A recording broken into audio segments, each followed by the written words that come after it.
So I hope you don't mind a dark review, and by dark I mean my surroundings. So I wanted to go into a more in-depth review for the Teen Wolf movie. I did enjoy this movie, but it didn't feel right. So I never finished the original Teen Wolf series with Tyler Posey and all of them. I think I got to the season ending with Styles being the trickster demon thing. I finished that season. I know that, and I watched a couple episodes after that, but then I lost interest very quickly. I think I'm seriously being haunted right now.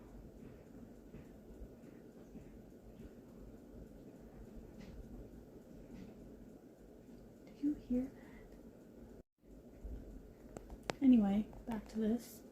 So I don't know how the show ended.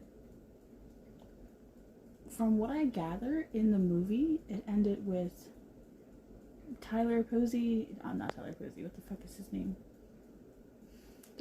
name? Scott having a relationship with Mila, Styles and Lydia ending up together, and Derek somehow having a baby. I don't think they put that in the show because all the confusion seems to be the same with this movie. So we start this movie off with scratching's back.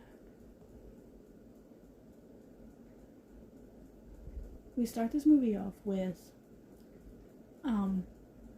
the doctor, the vet dude, saying how he has someone who can handle animals in any scenario, and it turns out obviously to be Scott, and with his all alpha bullshit. This movie felt very forced to the Allison and Scott storyline.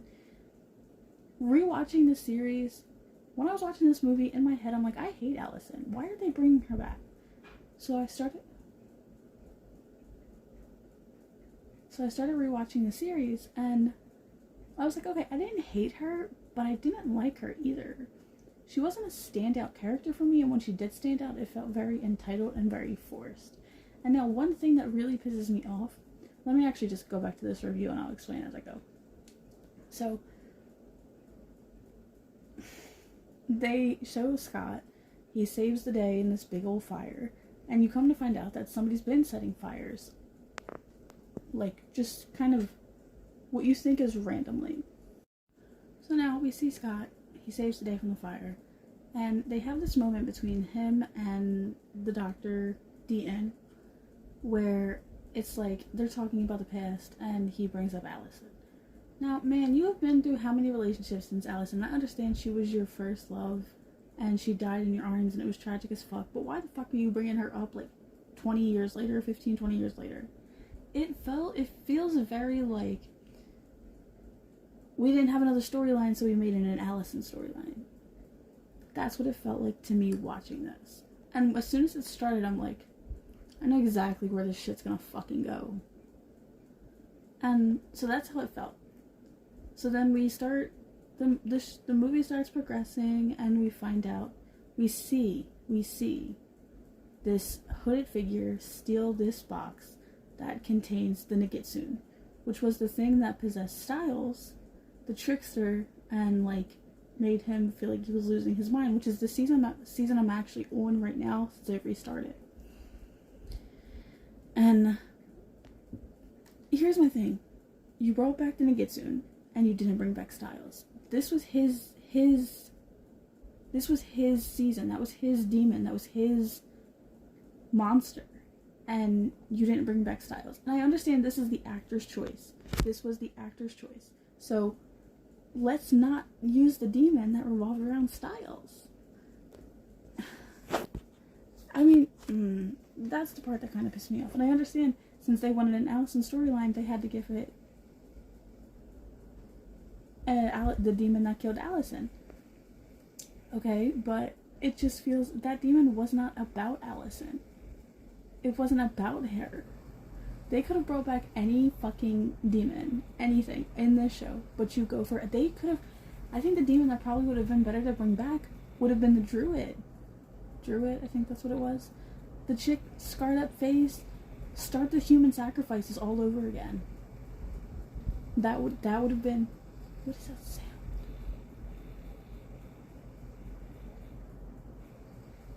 Start the human sacrifices again. That probably would have been much better than forcing a storyline that I don't think worked. And I'm sorry, I really don't think this storyline worked. Especially when I did my first review, it was a quickie, and I was like, okay. Then I sat and I rewatched this movie, and I found so many flaws. Alright, so let me get back to it. We find out that this hooded figure released in a Gitsoon, and there we go. Now, we find out who the hooded figure is later towards the end of the series, and it pisses me the fuck off. Before I spoil who the hooded figure was, let's keep going with this review. So, Chris Argent, I believe that's his name. It just says Mr. Argent, but I believe his name is Chris. Let's just call him fucking Argent. He comes to Scott and he tells him that he's hearing this word over and over again. And Scott was Scott, and apparently so was Lydia. Which, alright, now we've got 3 of the original players that were part of the Nagetsu season hearing this word. Why was not Styles hearing this word? This was his fucking monster. This was his fucking season. Why was he not? This isn't like my main point. You're doing something that involves like the main character. Alice, I don't even know how to explain how disappointed I am with this. But anyway, let's just try not to bring Styles up again. So now we have these people hearing this word, and they come to the conclusion they have to go back to Beacon Hills and find the tree stump, and do this damn ritual. And then they show you that Mr. Argent was possessed by that fucking firefly thing. Or lantern, whatever the fuck you want to call it. Was he possessed when he came to Scott? Or was he possessed after the fact? Because if he was possessed when he came to Scott, why did Deaton not call Scott and say, yo, this was a bad idea, let's not do this? Why did Deaton not call Scott the second he knew something was suspicious? He wasn't planning on returning to Beacon Hills, and then he did. So why did he not tell Scott, hey, something's suspicious, let's not do this? They could have prevented everything. But no. It's a very preventable situation. And I don't want to hear the saying, well, Deaton never stepped in before. Yes, he did. He was Scott's little fucking guardian angel, in a sense. Because he was there watching Scott the whole time. I kind of feel like he manipulated several situations for Scott to be the true alpha. But he was also there. Like, he was his little watcher. Oh, he was his Giles. Anyway, not that man. Anyway. So now we get to Derek. Derek has a 15-ish year old son. And I say ish. He looks older than 15. Honestly, he looks maybe 16, 17. But it is movies, so he's probably about 15. And this son consistently keeps stealing Styles' Jeep and taking it for joyrides. Now, they even mention the fact that he is younger than 16, so he's not legally allowed to drive. So we know that he's probably about 15. And his dad hates it. The sheriff finds it adorable. So he doesn't find it adorable. But he does, in a sense, I think. I think Eli brings the playfulness, the banter of Styles into his life. And that's why he's kind of okay with him stealing that car. Or that Jeep. Because, yeah, they make a reference that he's been stealing it consistently, over and over. And the sheriff, whose name apparently is Noah, and I did not know that. He's never arrested him. He's called Derek to get his son, but he's never arrested him or anything. So I think that Eli reminds him of Styles, and he does. He gives the Styles-esque feel to the role, especially when Styles was having his like more mentally serious moments, because you see Eli struggle with his shift, and you see Eli struggle on the field. It's a really nice tribute to the original series, in my opinion. So now, let's jump into the Nagetsu. This curse, spell, whatever the fuck they did, brought Allison back. Now, my issue, and this is not a slam on the actress, she's very beautiful, but she's had work done. You can see it.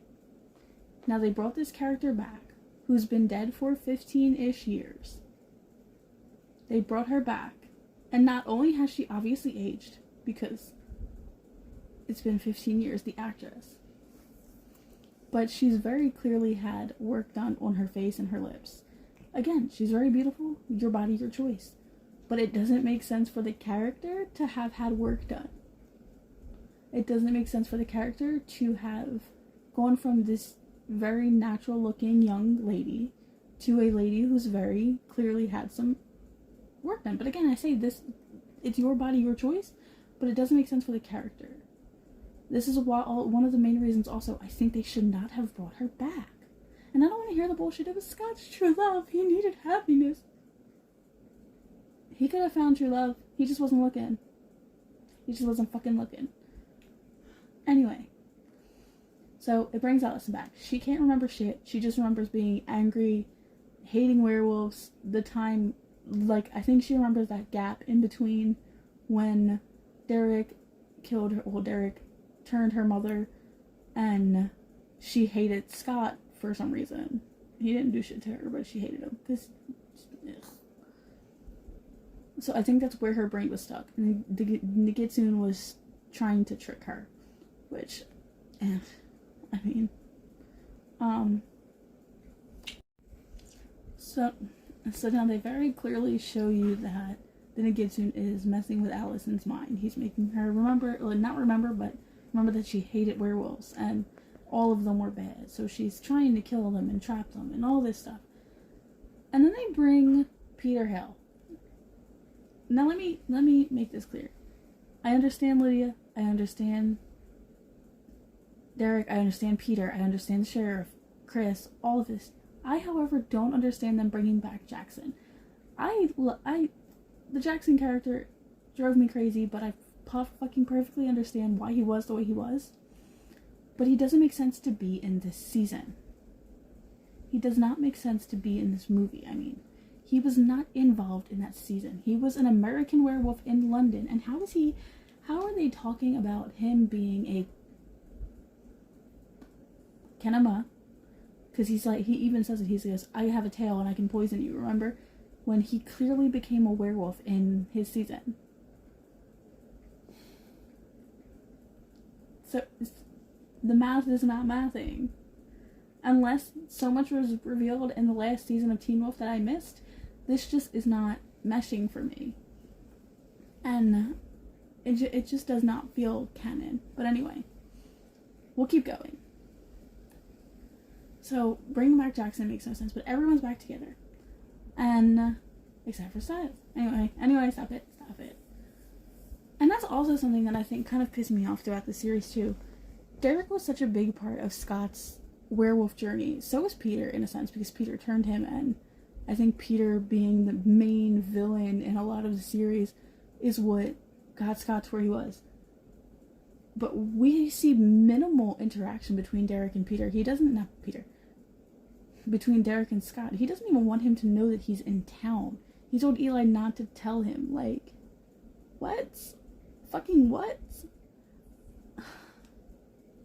Now we got a bunch of, like, filler scenes and chases, and the best fucking scene, honestly, in this whole entire movie is the coach on the field, and they're playing, and he sends Scott in, even though Scott's in his 30s, and the other coach goes, who is this guy? He looks like he's in his 30s. He goes, that's Greenberg, and it's a reference to the original series, and it's fucking hilarious.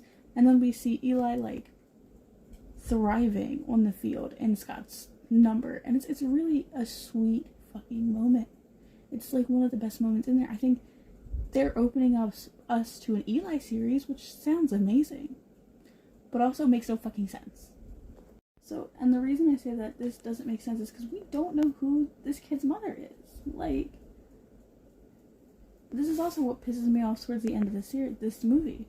But, alright, so we got a bunch of filler scenes, we got people trapped and tied up, reminiscing to these characters being tied up in earlier seasons, like, all of these people are very easily the victims in their own sense. Anyway, it did not feel like they wanted a reunion as much as they just wanted to throw something at us, because we had minimal interactions between characters that should have been together more, you know? But anyway, so we get to close to the end, and we find out that the hooded figure was the teacher Adrian Harris. I think that was his name. I thought he was dead. And I watched this season. I just finished this season. His season. With a druid. I don't remember him being alive at all. They say he went missing, and they never, like, confirm his death or his life. So I thought he was dead. But anyway, we'll let it slide. Cool.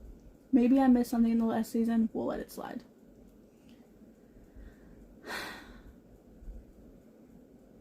And his reasoning makes no sense. He wants Scott to suffer the way that he suffered because he was a victim. Again, this is a teacher that targeted Styles. Not Scott. Styles. So it would make more sense to have Styles instead this movie. You're bringing back villains and characters that all revolve around Styles, but you're not bringing back Styles. And again, I fully understand this was the actor's choice, but they should have went with a different storyline. So, we're close to the end of the movie. We're seeing the Nagitsune. We're seeing Allison choosing Scott. Like, she got her memory back and she's choosing Scott. But the main goal and the checkmate for the Nagitsune was to have Allison kill Scott and him die in her arms. Which I fully believe they should have ended it like that. That would have been the happy hello to restarting the series with some new, fresh blood, so to speak. So if they would have killed Scott in Allison's arms, I think both should have died at that point. Like, Scott should have died, and then since she technically was not really alive, she should have died too, and let them be peaceful in the afterlife. And somehow they just figure out a way to kill the Nagitsune. Which, the Hellhound. Anywho, if you can't tell, I'm getting agitated, which is taking me longer to do this review. So, she does shoot Scott in the heart with 3 arrows to the heart, and they pull some trickery shit with the fox. This thing is okay. They pull their little trickery shit, and Scott doesn't die. However, it gets to the point where they're fighting the Nagitsune. Scott and Derek are holding him back, and Deputy Parrish, I think, comes over and he's ready to set him on fire. Alright, we didn't kill Scott with Allison. This would have been the point where Scott sacrificed himself the way a true alpha would have, because we already got that in that sense, and it just makes no fucking sense. Derek sacrificed himself and he died to hold the hound, which really also does not make sense. So if we're already at the point where Deputy Parrish is holding the Nagitsune and he's setting him on fire, I mean, he might not be strong enough to hold him himself, so that's why Derek and Scott were holding him, but the second Scott jumped off and the Hellhound set him ablaze, Derek could have let go and they both could have went. The Hellhound and the Nagitsune could have went up in flames. Boom. But he goes, he's part of your pack now, Scott. And he sacrifices himself and he goes, I think, true alpha mode. So now his son is left without a father in Scott's pack. We have no idea who this kid's mother is. Maybe she died during childbirth, maybe she didn't, we don't know, but we have no fucking idea. And a dead Derek. This does not make sense. Because, in my opinion, it's pathetic. And it's my same issue. It's my same issue with Dexter and Sons of Anarchy. These characters that were all about family, and yes, Derek showed that he loves his son. He would do anything for his son. His whole concern throughout this movie was his son. So you kill yourself for your son? No. Like, you didn't even do it for your son. You did it. It pisses me off. It pissed me off to the fullest extent. Like, to the point where I almost didn't want to rewatch the series, but the series is actually good and I want to do some reviews on the series. So yeah. And then we end it with Scott and Allison living happily ever after, raising Eli. Why? Why? I don't understand it. We did have a beautiful moment with the sheriff and Eli where he explains that that car has been through hell and back. The Jeep has been through hell and back. And that's probably why Derek didn't like the car, because it reminded him of it, but it always stayed running. But this movie just pissed me off. What are your thoughts? Comment, like, or subscribe.